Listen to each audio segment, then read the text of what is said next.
The Dormant Commerce Clause, or Negative Commerce Clause, in American constitutional law, is a legal doctrine that courts in the United States have inferred from the Commerce Clause in Article I of the U.S. Constitution.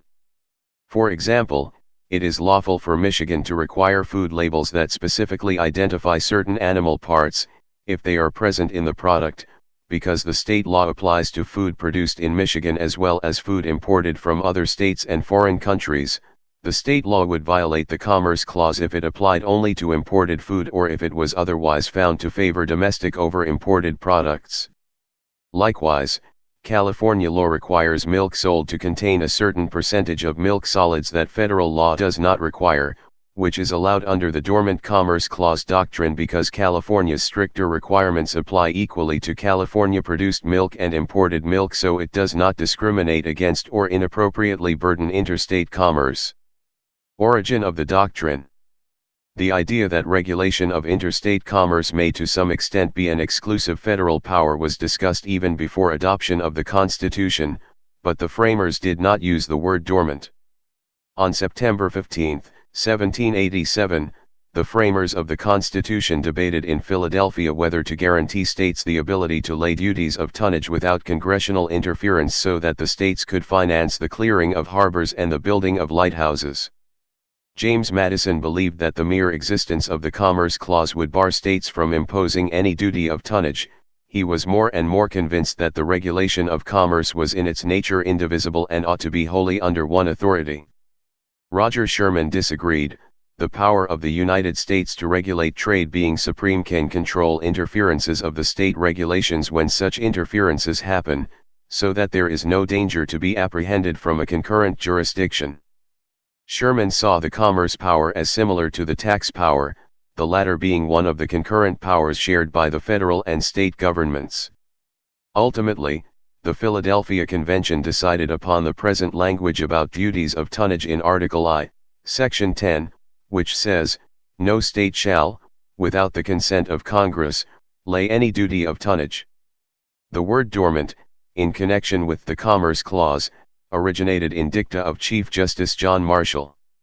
For example, in the case of Gibbons v. Ogden, 22 U.S. 1, 1824, he wrote that the power to regulate interstate commerce can never be exercised by the people themselves, but must be placed in the hands of agents, or lie dormant. Concurring Justice William Johnson was even more emphatic that the Constitution is altogether in favor of the exclusive grants to Congress of power over commerce.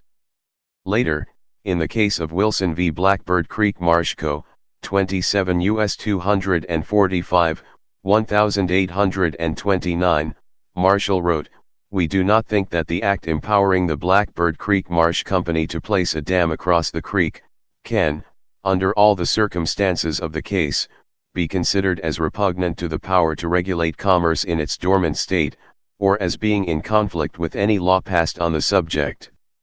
If Marshall was suggesting that the power over interstate commerce is an exclusive federal power, the Dormant Commerce Clause doctrine eventually developed very differently.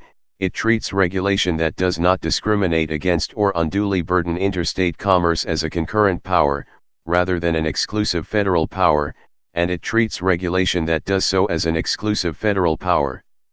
Thus, the modern doctrine says that congressional power over interstate commerce is somewhat exclusive but not absolutely exclusive. The approach began in the 1851 case of Cooley v. Board of Wardens, in which Justice Benjamin R. Curtis wrote for the court, either absolutely to affirm, or deny that the nature of this power requires exclusive legislation by Congress, is to lose sight of the nature of the subjects of this power, and to assert concerning all of them, what is really applicable but to a part. The first clear holding of the Supreme Court striking down a state law under the Dormant Commerce Clause came in 1873. Effect of the doctrine.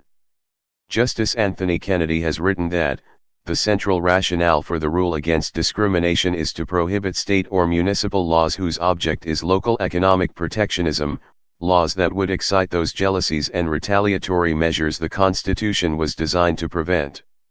In order to determine whether a law violates a so-called dormant aspect of the Commerce Clause, the court first asks whether it discriminates on its face against interstate commerce. In this context, discrimination simply means differential treatment of in-state and out-of-state economic interests that benefits the former and burdens the latter. Thus, in a dormant commerce clause case, a court is initially concerned with whether the law facially discriminates against out-of-state actors or has the effect of favoring in-state economic interests over out-of-state interests. Discriminatory laws motivated by simple economic protectionism are subject to a virtually per se rule of invalidity. City of Philadelphia v.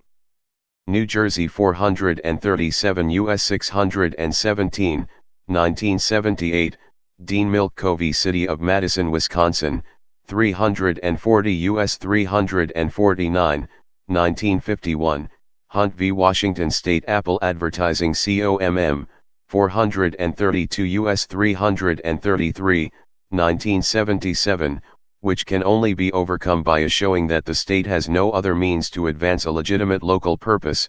Maine v. Tailor, 477 U.S. 131, 1986. See also Brown-Forman Distillers v. New York State Liquor Authority, 476 U.S. 573, 1986.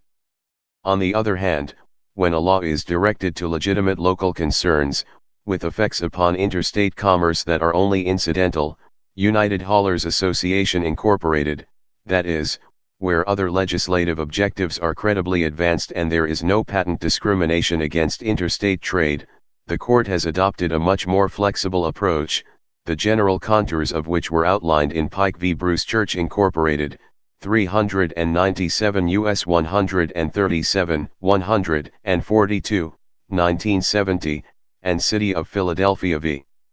New Jersey, 437 U.S. at 624.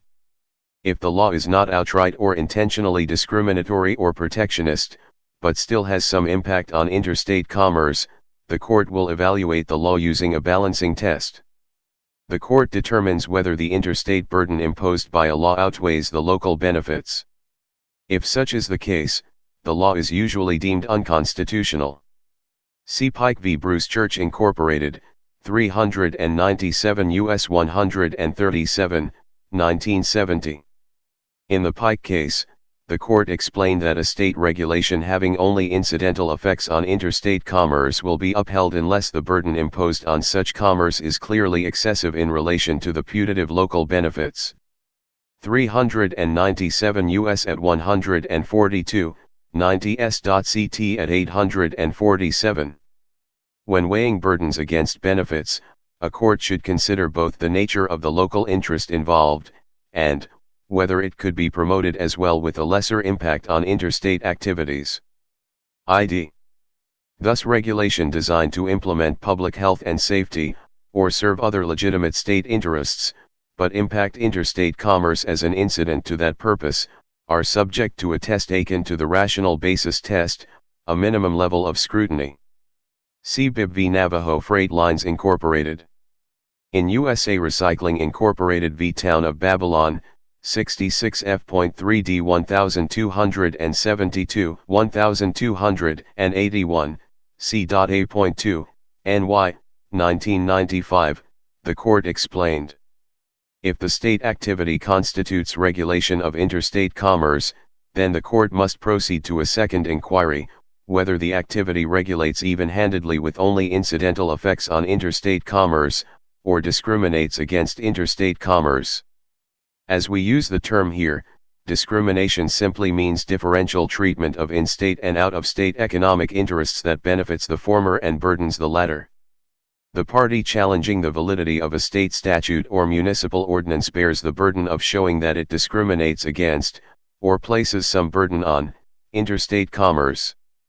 Hughes v. Oklahoma, 441 U.S. 322, 336, 99 S.CT 1727, 1736, 60 L.ed 2D 250, 1979. If discrimination is established, the burden shifts to the state or local government to show that the local benefits of the statute outweigh its discriminatory effects, and that the state or municipality lacked a non-discriminatory alternative that could have adequately protected the relevant local interests. If the challenging party cannot show that the statute is discriminatory, then it must demonstrate that the statute places a burden on interstate commerce that is clearly excessive in relation to the putative local benefits. Minnesota v. Cloverleaf Creamery Co., 449 U.S. 456, 471, 1981, quoting Pike, 397 U.S. at 142, 90 S.ct. at 847. State taxation. Over the years, the Supreme Court has consistently held that the language of the Commerce Clause contains a further, negative command prohibiting certain state taxation even when Congress has failed to legislate on the subject. Examples of such cases are Quill Corp v. North Dakota, 504 U.S. 298, 1992, Northwestern States Portland Cement Co. v. Minnesota, 358 U.S. 450, 458, 1959, and H.P. Hood & Sons Incorporated v. Dumont, 336 U.S. 525, 1949. More recently, in the 2015 case of Comptroller of Treasury of M.D. v. Wynn, the court addressed Maryland's unusual practice of taxing personal income earned in Maryland, and taxing personal income of its citizens earned outside Maryland, without any tax credit for income tax paid to other states.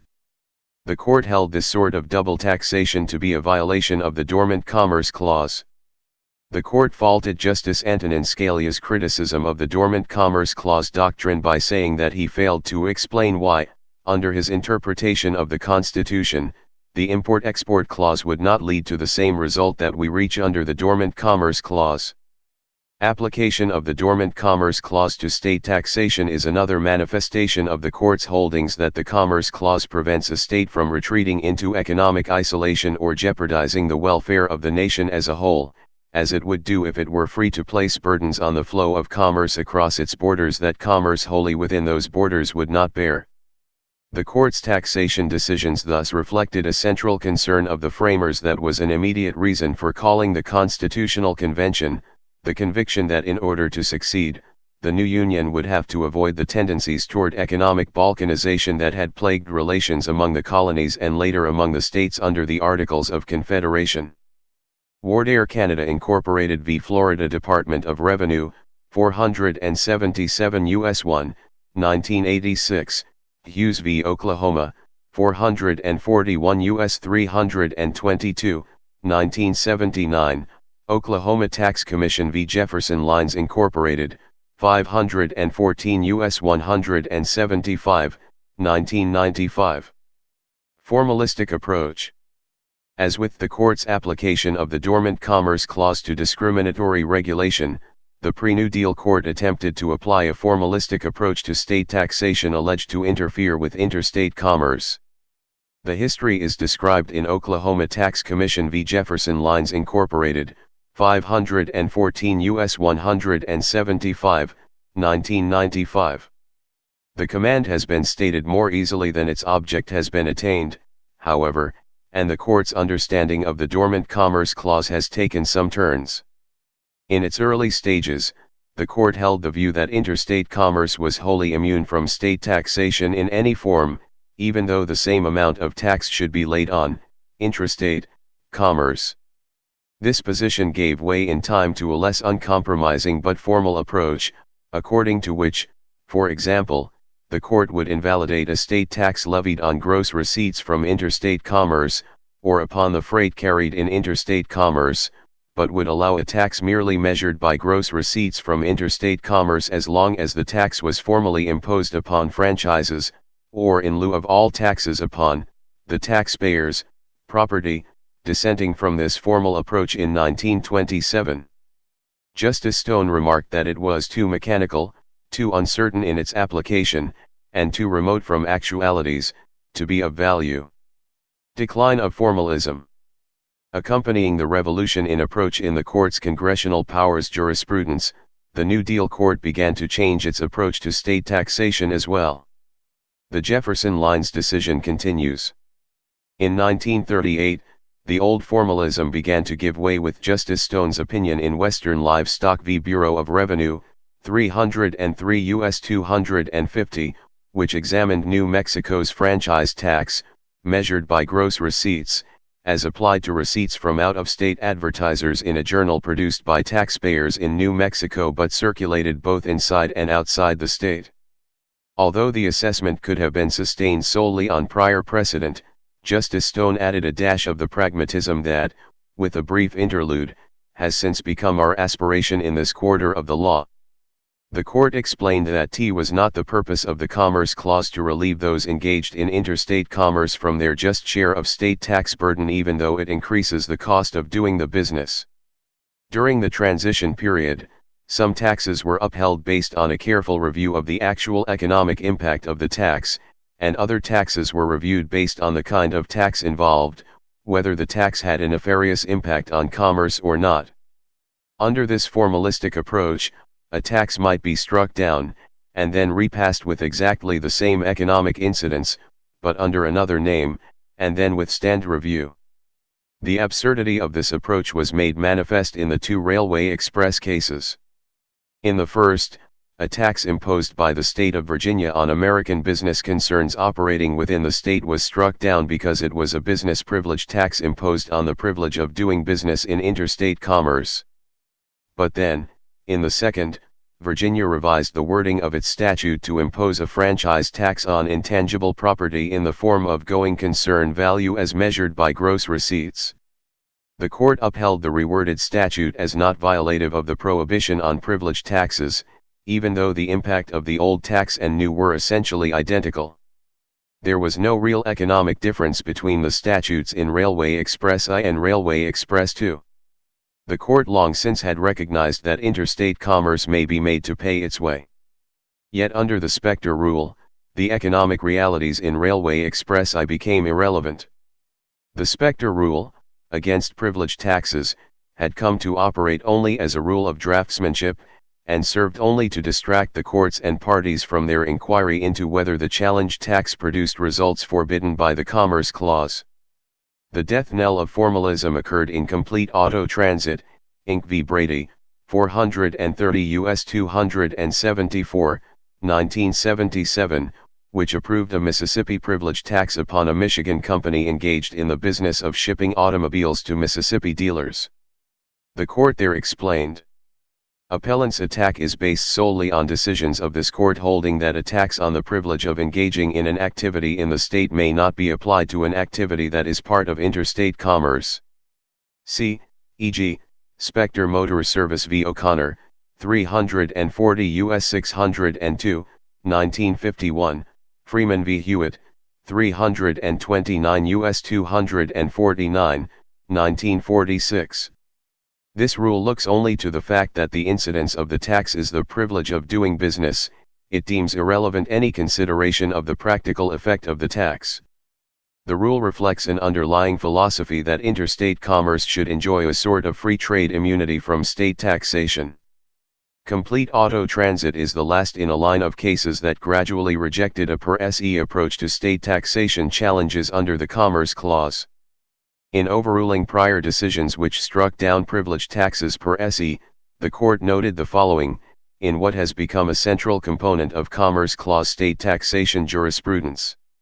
We note again that no claim is made that the activity is not sufficiently connected to the state to justify a tax, or that the tax is not fairly related to benefits provided the taxpayer, or that the tax discriminates against interstate commerce, or that the tax is not fairly apportioned. These four factors, nexus, relationship to benefits, discrimination, and apportionment, have come to be regarded as the four complete auto transit factors applied repeatedly in subsequent cases. Complete auto transit must be recognized as the culmination of the court's emerging Commerce Clause approach, not just in taxation, but in all of its aspects.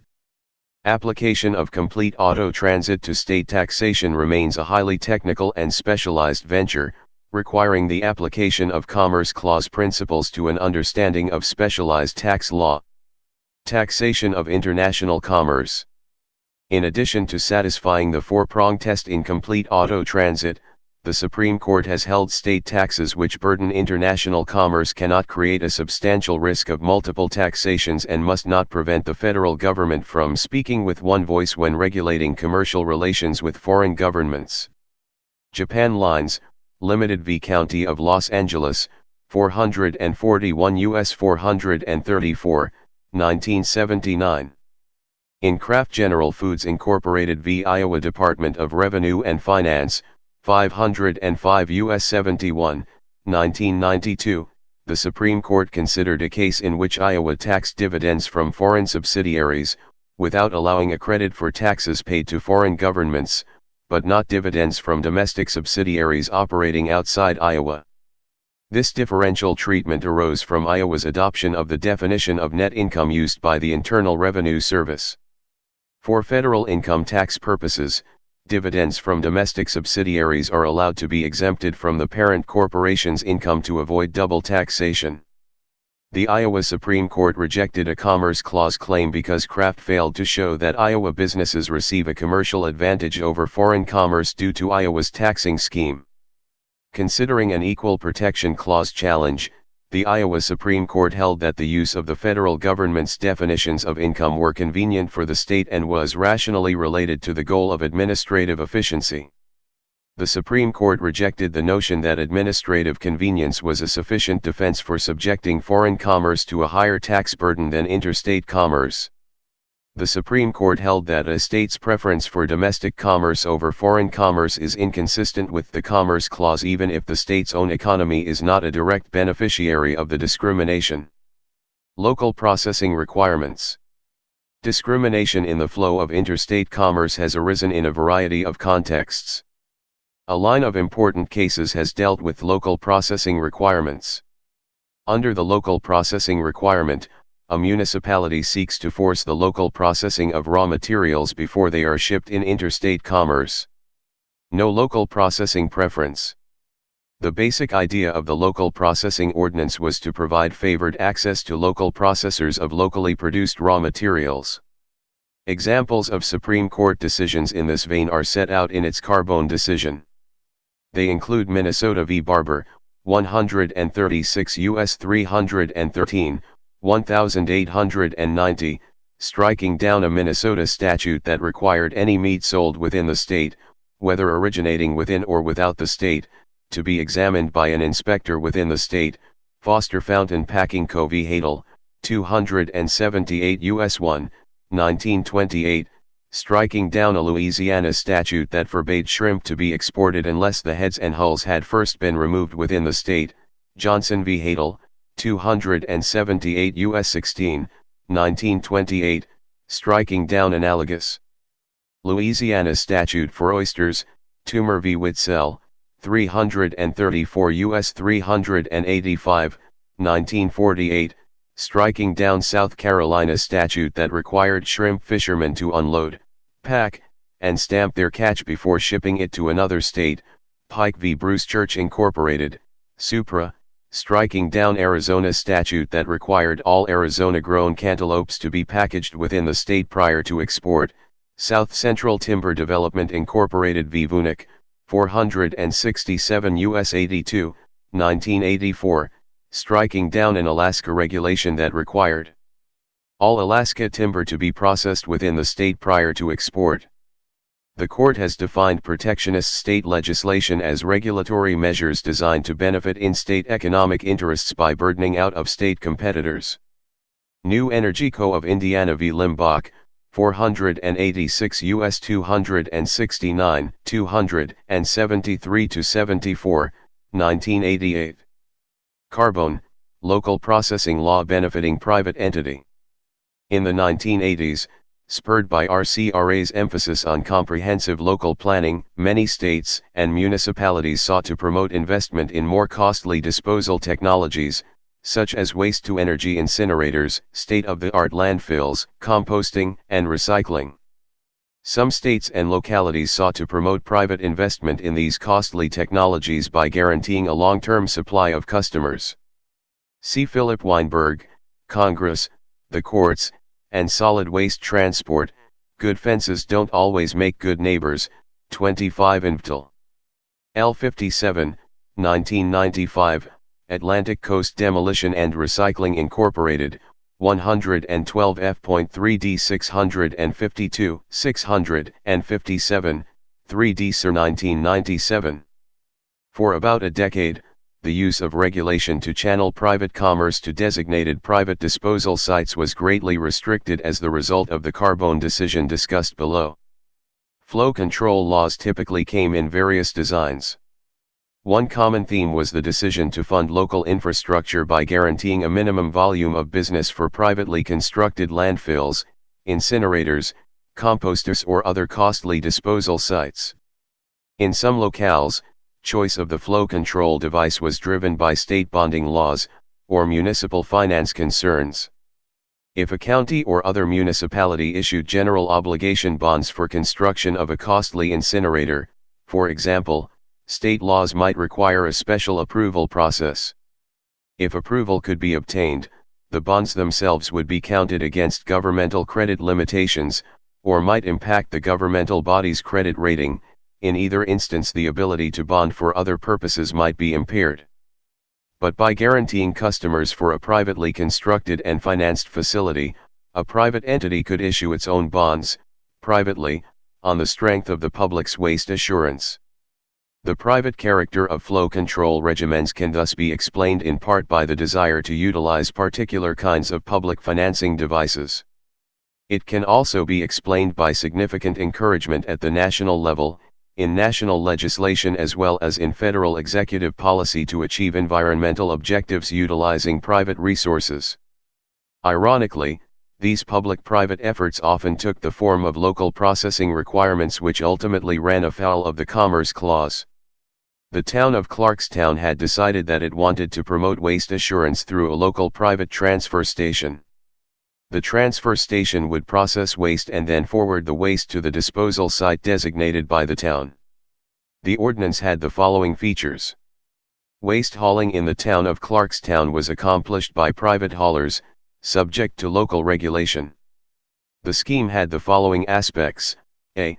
The town promoted the financing of a privately owned transfer station through a waste assurance agreement with the private company. Thus the designated facility was a private company. B. The town of Clarkstown forced private haulers to bring their solid waste for local processing at the designated transfer station, even if the ultimate destination of solid waste was an out-of-state disposal site. C. The primary rationale for forcing in-state waste into the designated private transfer station was financial. It was seen as a device to raise revenue to finance the transfer station. The town of Clarkstown's ordinance was designed and written right in the teeth of the long line of Supreme Court cases which had historically struck down local processing requirements. In short, it was as if the authors of the ordinance had gone to a treatise on the Commerce Clause and intentionally chosen a device which had been traditionally prohibited. A long line of Supreme Court case law had struck down local processing requirements when applied to goods or services in interstate commerce. As the court in Carbone wrote, "We consider a so-called flow control ordinance, which requires all solid waste to be processed at a designated transfer station before leaving the municipality. The avowed purpose of the ordinance is to retain the processing fees charged at the transfer station to amortize the cost of the facility. Because it attains this goal by depriving competitors, including out-of-state firms, of access to a local market, we hold that the flow control ordinance violates the Commerce Clause." The court plainly regarded the decision as a relatively unremarkable decision, not a bold stroke. As the court wrote, the case decided today, while perhaps a small new chapter in that course of decisions, rests nevertheless upon well-settled principles of our Commerce Clause jurisprudence. And, the court made it plain, that the problem with Clarkstown's ordinance was that it created a local processing requirement protective of a local private processing company. In this light, the flow control ordinance is just one more instance of local processing requirements that we long have held invalid. The essential vice in laws of this sort is that they bar the import of the processing service. Out-of-state meat inspectors, or shrimp hullers, or milk pasteurizers, are deprived of access to local demand for their services. Put another way, the offending local laws hoard a local resource, be it meat, shrimp, or milk, for the benefit of local businesses that treat it. 511 U.S. at 392 to 393. United Haulers, local processing law benefiting public entity. The court's 2007 decision in United Haulers Association v. Oneida Herkimer Solid Waste Management Authority starkly illustrates the difference in result when the court finds that local regulation is not discriminatory. The court dealt with a flow control regimen quite similar to that considered in Carbone. The only salient difference is that the laws at issue here require haulers to bring waste to facilities owned and operated by a state-created public benefit corporation. The court decided that the balancing test should apply, because the regulatory scheme favored the government-owned facility, but treated all private facilities equally. Compelling reasons justify treating these laws differently from laws favoring particular private businesses over their competitors. Conceptually, of course, any notion of discrimination assumes a comparison of substantially similar entities. General Motors Corp. v. Tracy, 519 U.S. 278, 1997. But states and municipalities are not private businesses, far from it. Unlike private enterprise, government is vested with the responsibility of protecting the health, safety, and welfare of its citizens. See Metropolitan Life Insco v. Massachusetts, 471 U.S. 724, 1985. These important responsibilities set state and local government apart from a typical private business. The court's United Haulers decision demonstrates an understanding of the regulatory justifications for flow control starkly missing in the Carbone decision. By the 1980s, the counties confronted what they could credibly call a solid waste crisis. Many local landfills were operating without permits and in violation of state regulations. 16 were ordered to close and remediate the surrounding environment, costing the public tens of millions of dollars. These environmental problems culminated in a federal cleanup action against a landfill in Oneida County. The defendants in that case named over local businesses and several municipalities and school districts as third-party defendants. The crisis extended beyond health and safety concerns. The counties had an uneasy relationship with local waste management companies, enduring price fixing, pervasive overcharging, and the influence of organized crime. Dramatic price hikes were not uncommon. In 1986, for example, a county contractor doubled its waste disposal rate on 6 weeks' notice. The court would not interfere with local government's efforts to solve an important public and safety problem. The contrary approach of treating public and private entities the same under the Dormant Commerce Clause would lead to unprecedented and unbounded interference by the courts with state and local government.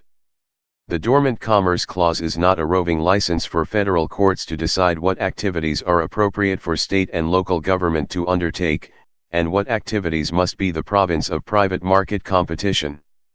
In this case, the citizens of Oneida and Herkimer counties have chosen the government to provide waste management services, with a limited role for the private sector in arranging for transport of waste from the curb to the public facilities.